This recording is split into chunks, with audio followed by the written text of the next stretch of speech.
All right, thank you everybody for coming tonight. Excuse me, as entrepreneurs, especially as women in business, since this is Women's History Month, we're often celebrated on how much we can handle. We juggle, we solve problems, we respond quickly, but what's not spoken about is our hustle. Because our hustle builds income. But to up the level, we need systems. Systems build wealth. There's a difference.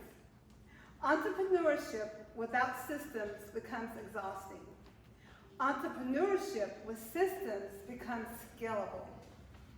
As in leadership, real leadership builds systems that requires dedication and discipline.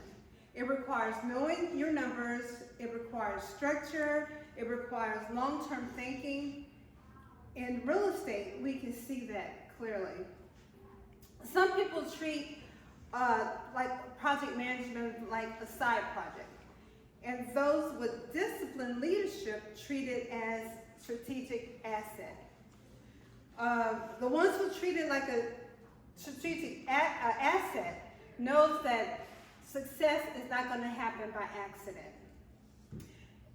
And that's where structure really begins to matter.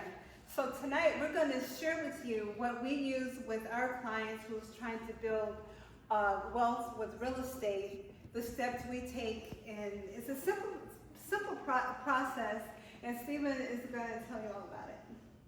Okay. I'm going to tell about it. So basically what we bring you just a little known facts about real estate investment that they do not share with you. These are simple concepts that have been used for decades by the rich and famous, I guess, but we were not aware of. So simple, it's called the four pillars of real estate investment, right? Which are cash flow, which is what we normally think about. Okay, how much money am I bringing in to cover my expenses in the houses? We got appreciation. The real estate is always going to appreciate here in the U.S. at least, right? Depreciation. Those are your tax benefits. This is what if you have a loss, it is okay because Uncle Sam will take care of you for the first like 7 years. And then my favorite one is amortization. Someone else is gonna pay for your mortgage, right? So even if they pay 80% of your mortgage, that means that you come in at 20% out of pocket. Which eventually all four pillars will work together to create that wealth for you. So basically what we do with our clients, they contact us. When they think about property management, they think of someone that's gonna collect rent, fix toilets. Of course we do that, right? That's part of the gig. But our whole purpose is to understand your goal. What is your goal for this property, for your life, for the next 3 to 5 years? So that's why we have partnered with other people. So, Sister Judy, that would help with the financial part of it. We have partnered with realtors that will help you get all the properties. Lending officers like Jenny that understand what we do so they can work towards that. So once we understand what you want to do, with this property and your life for the next 3 to 5 years, every decision that we make from that point on, it is based on your goals. And we understand that goals change daily. So we try to meet with my clients quarterly. And we're on track. So we're gonna budget with you. So let's say that your HVAC system is 10 years old.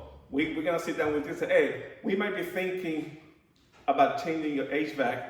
And then we have partnered with other companies that will give you nice discount, 40, 50% discounts because we work with them so much. Again, this is what we said that we are a property management company with an asset management mindset. Okay? Any questions? How do people find you? Right here. Now, we manage properties in the Northern Neck, the Middle Peninsula, and Caroline County. Of course, we got all other counties, but we're trying to concentrate on the area. You can find us online. I'm sure you've seen us on social media and email traffic or whatever else. If you don't know who we are, you can just ask anyone and they should be able to contact us. Or ask us. There you go.